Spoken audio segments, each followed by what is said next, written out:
A very good morning to all of you. I hope all of you know the name of this building or this architectural structure which is considered as one of the wonders of earth, which is situated in Agra. Yes, students, you are right. This is Taj Mahal, which was built by a Mughal ruler. Today we are going to talk about that Mughal king. Yes, students, you are right. We are going to talk about Shah Jahan, who built that Taj Mahal and who was the son of Jahangir. We are going to discuss about his rule with his military expeditions.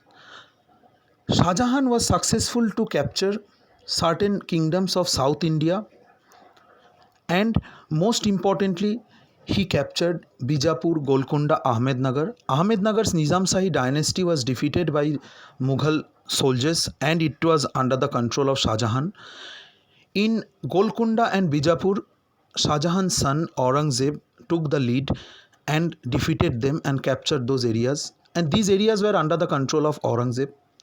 Shah Jahan was successful to capture the northeastern part of India as he captured Assam or Kamrup. Shah Jahan failed in the Central Asian expedition. He sent military expedition in Central Asia, but it was totally a failure. Even Shah Jahan failed to capture Samarkand. During the rule of Shah Jahan only, the Marathas started to become powerful and started to capture certain adjacent area of Maharashtra.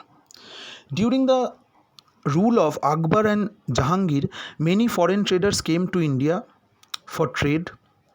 Shah Jahan had a good look over them, and he found that the Portuguese traders who were present in the Bengal region, mainly Hooghly River Valley region, they were connected with certain group of pirates, Portuguese pirates, and that's why Shah Jahan expelled Portuguese traders from Bengal. Now during the reign of Shah Jahan, it was quite peaceful and there was no certain attacks during that time from the foreigners. But during the ending years of Shah Jahan's reign, these were not so peaceful. A turmoil situation was there because his sons, four sons, started war of succession, which means they started fight among themselves to become the next Mughal emperor after Shah Jahan. And that's why the last few years of Shah Jahan's reign were totally an unrest, totally a turmoil situation was there. Now we are going to discuss about certain architectural developments which took place during Shah Jahan's reign. First of all, this magnificent marble building, white marble building, you know the name, that is Taj Mahal, which was made in the memory of Mumtaz Mahal, the wife of Shah Jahan, and it is the tomb of Mumtaz Mahal also. Shah Jahan also buried here. So it was totally a unique, still it is an unique style of architecture.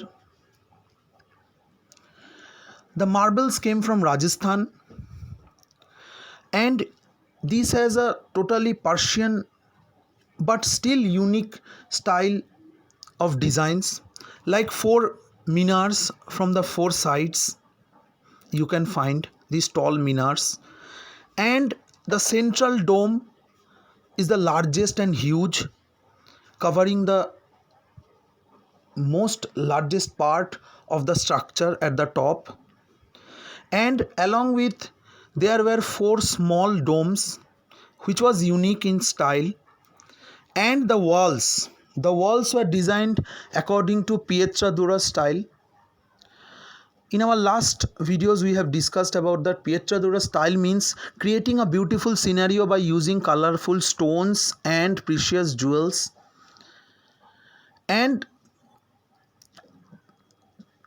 the designers, they used the golden threads and jewels to design these walls along with the precious stones, and that's why the design of these walls are very unique than any other structure in India.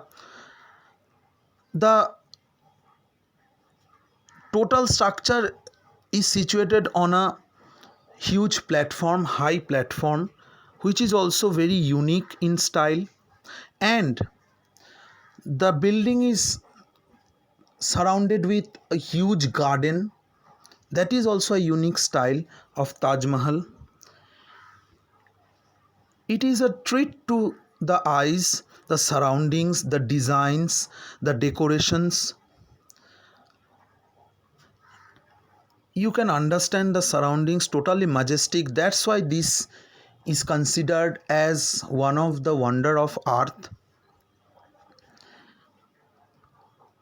Next is that Red Fort, which is made in the adjacent area of Delhi, which was called as Shahjahanabad because Shah Jahan designed that part of Delhi differently and surrounded it with walls. In that Shahjahanabad, the most important building or architectural structure is Red Fort, the residence of the Mughal emperor. It was covered with high walls and made of red sandstone, a huge structure, a proper combination of Indo-Islamic style, and designs are very unique. Within this Red Fort, there are two places, meeting places mainly. One is called Diwani Khas and one is called Diwani Am. Diwani Khas was made for the meetings between emperor and the royal family members and the nobles, and Diwani Am was the place where the emperor met with the common people to listen about their grievances. But in these both the structure we find the combination of Indo-Islamic style. The walls and the pillars were designed according to the Indian style of architecture, these pillars, Mathura style of architecture, and at the top, the domes, these were the Islamic influence, you clearly can understand. Along with this, we need to remember about Jama Masjid, one of the largest in this subcontinent, and it has also a certain unique styles, like multiple doors are there. At the central dome is situated at the highest, and along with two other huge domes, and minars were there surrounding this structure from four sides, and it was another unique style of architecture which was created during the time of Shah Jahan. Now, along with this, you need to remember about this throne, which is called Peacock Throne, which was designed with precious stones, metals, diamonds, and one of the costliest throne ever used.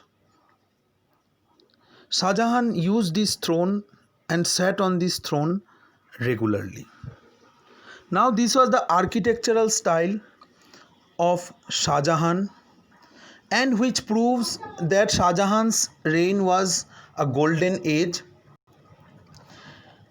But Shah Jahan also faced few problems, like his military expeditions, especially in Central Asia, was a totally failure. And because of his knack for art and architecture, he spent too much money, and that's why the failure military expeditions and these buildings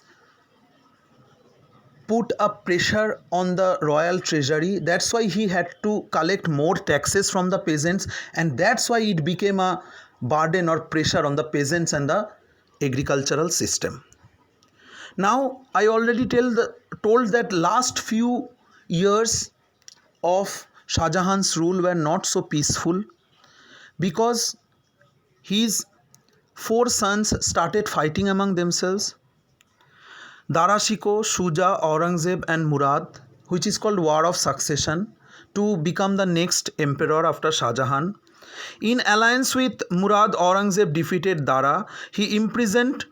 Aurangzeb imprisoned his ailing father in the Agra fort. Dara was arrested and executed, and Shuja fled to Burma. Aurangzeb ascended the throne in 1658. Shah Jahan died in 1666 and was buried beside his wife in the Taj Mahal.